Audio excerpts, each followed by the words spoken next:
del ciudadano Alejandro Sánchez Moctezuma y de la ciudadana Amalia Tecona Silva, quienes son propuestos por el Ejecutivo Federal para ocupar el cargo de magistrados y magistradas de la Sala Regional del Tribunal Federal de Justicia Fiscal y Administrativa por un periodo de 10 años. Bienvenidos.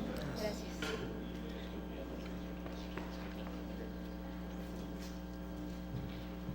Bienvenidos, muy buenas tardes. Tendrán la oportunidad de hacer una presentación por espacio de 5 minutos en donde puedan compartirnos elementos de idoneidad con respecto a esta candidatura, y estaríamos iniciando con la presentación del licenciado Jorge Luis Revilla de la Torre.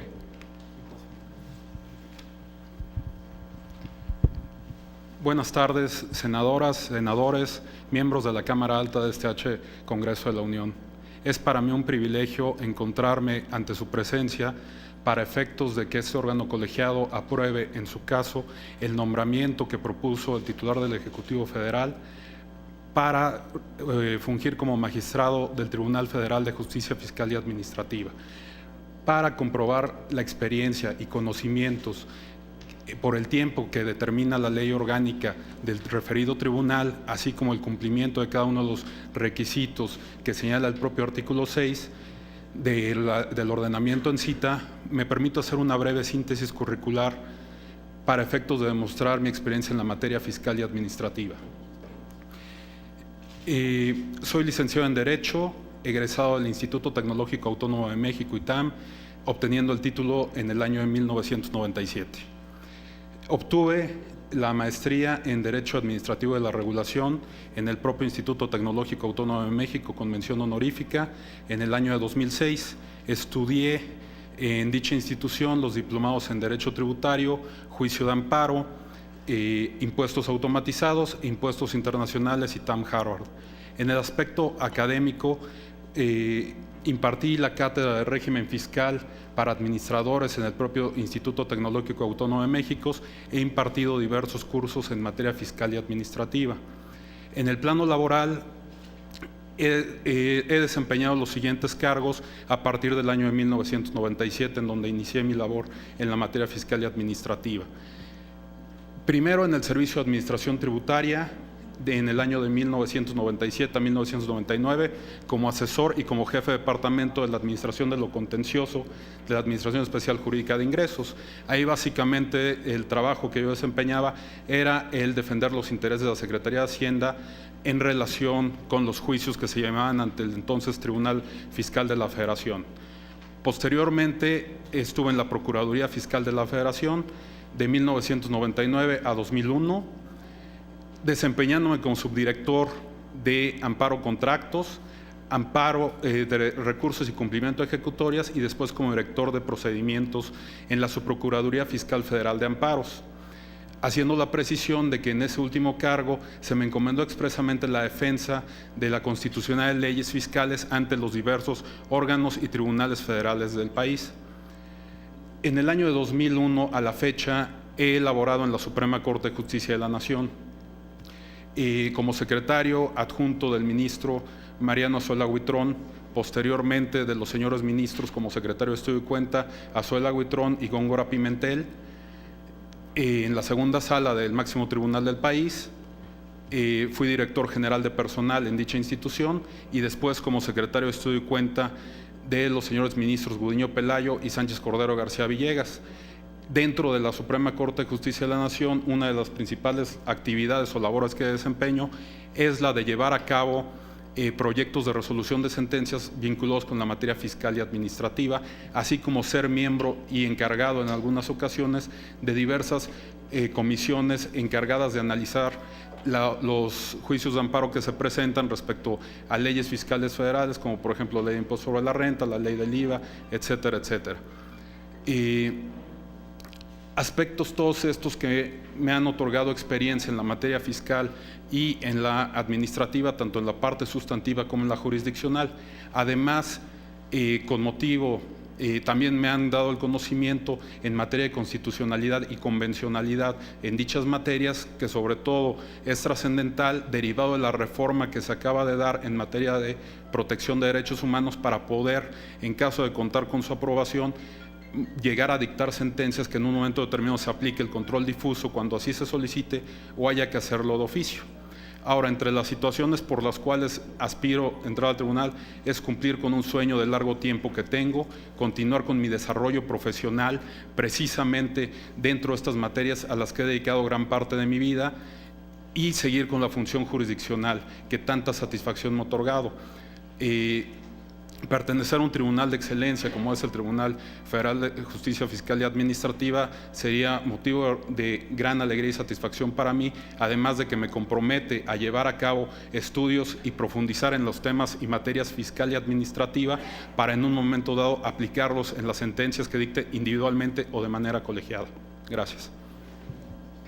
Al contrario, gracias a usted, el licenciado Revilla de la Torre, una presentación muy clara y con elementos de juicio notables en términos de trayectoria jurídica y en el ámbito jurisdiccional. Le pedimos a la ciudadana a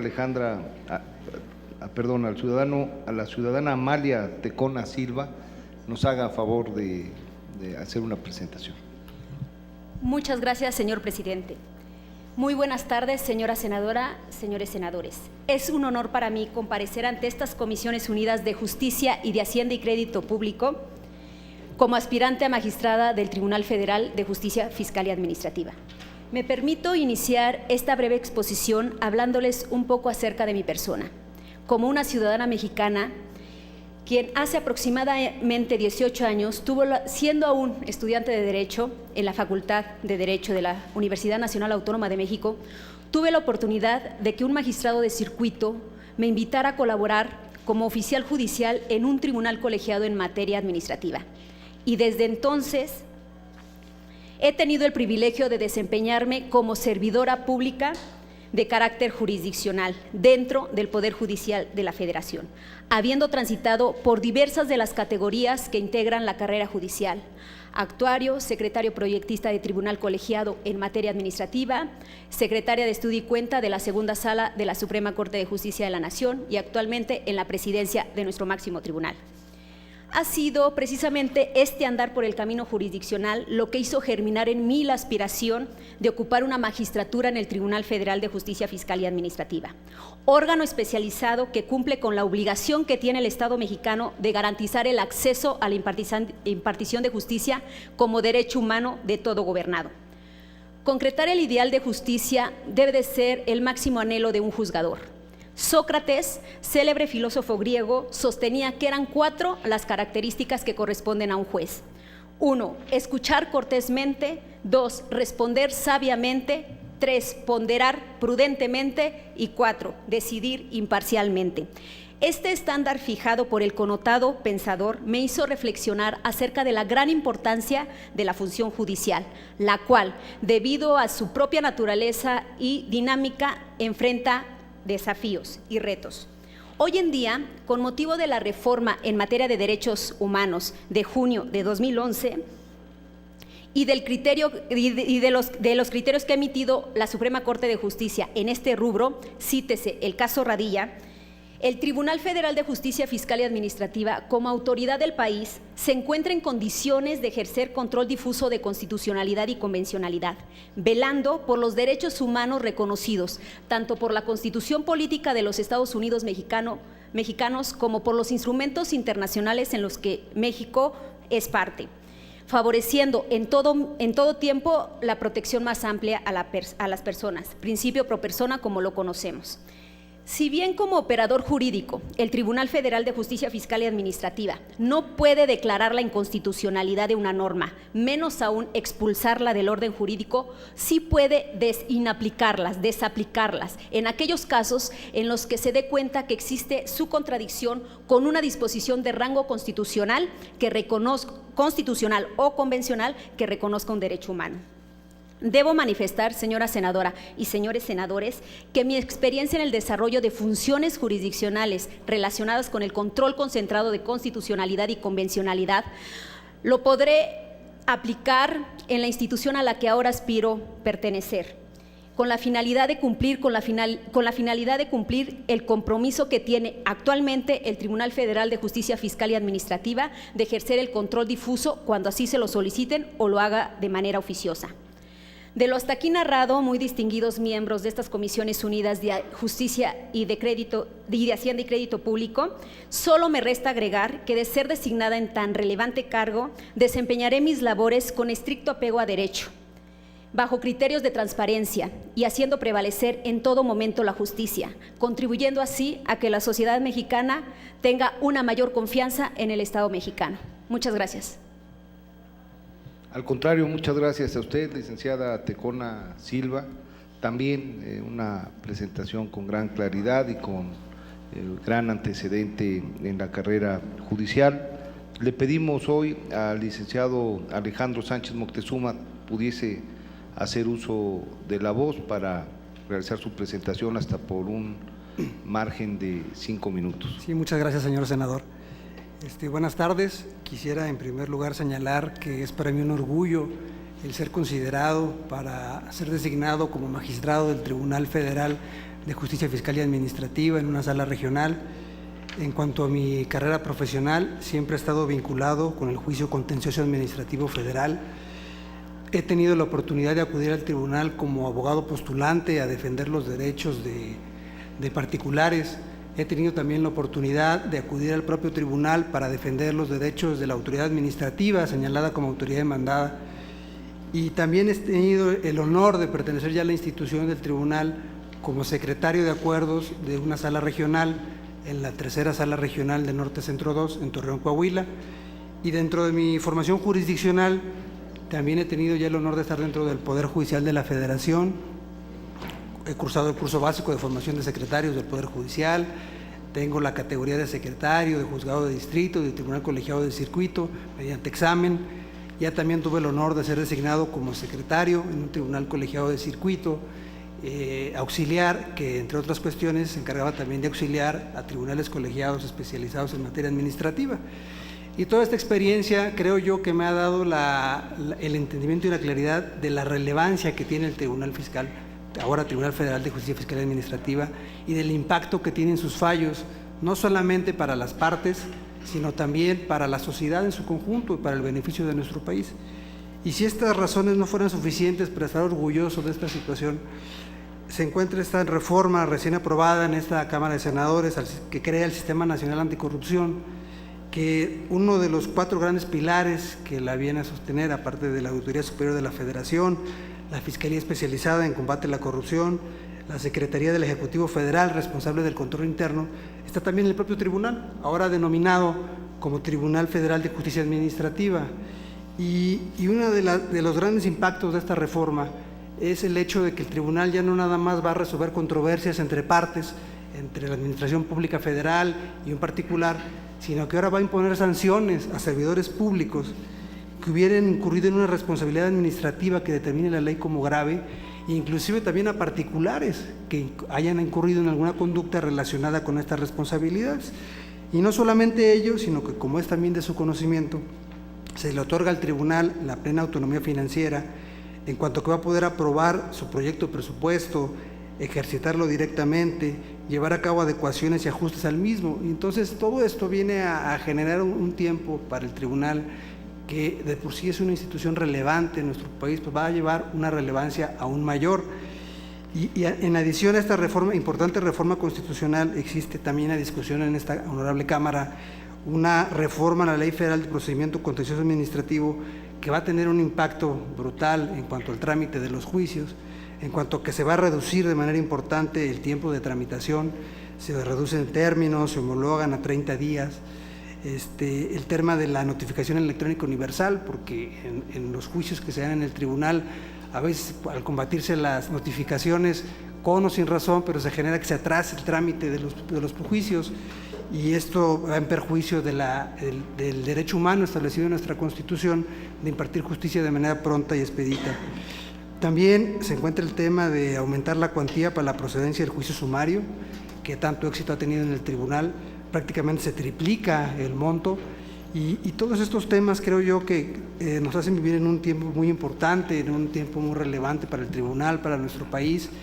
Y creo sin duda, les reitero, del orgullo que me significaría el que esta honorable Cámara ratificara, aprobara mi nombramiento y de esta manera tener la oportunidad de contribuir a nuestro país desde esta institución. Muchas gracias. Al contrario, muchas gracias al licenciado Alejandro Sánchez Moctezuma por su participación, su exposición también deja una muy grata sensación en términos de trayectoria, y en este momento estaríamos abriendo el registro de oradores por si alguna senadora o senador quisiera hacer alguna pregunta. Tiene el uso de la voz la senadora Dolores Padierna. Sí, muchas gracias.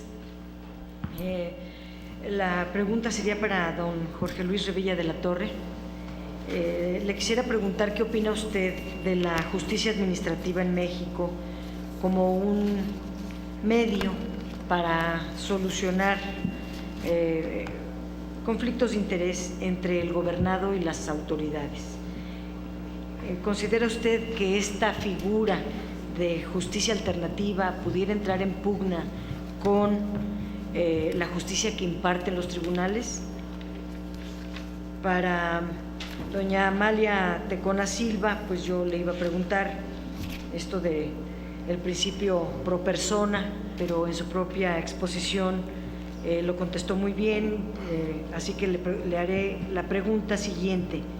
Históricamente se ha cuestionado si el Tribunal Federal de Justicia Fiscal y Administrativa no está inscrito en el Poder Judicial, sino en el Poder Ejecutivo. Atendiendo al principio de equilibrio de poderes, ¿usted considera necesario un replanteamiento de esta naturaleza que actualmente tiene el tribunal?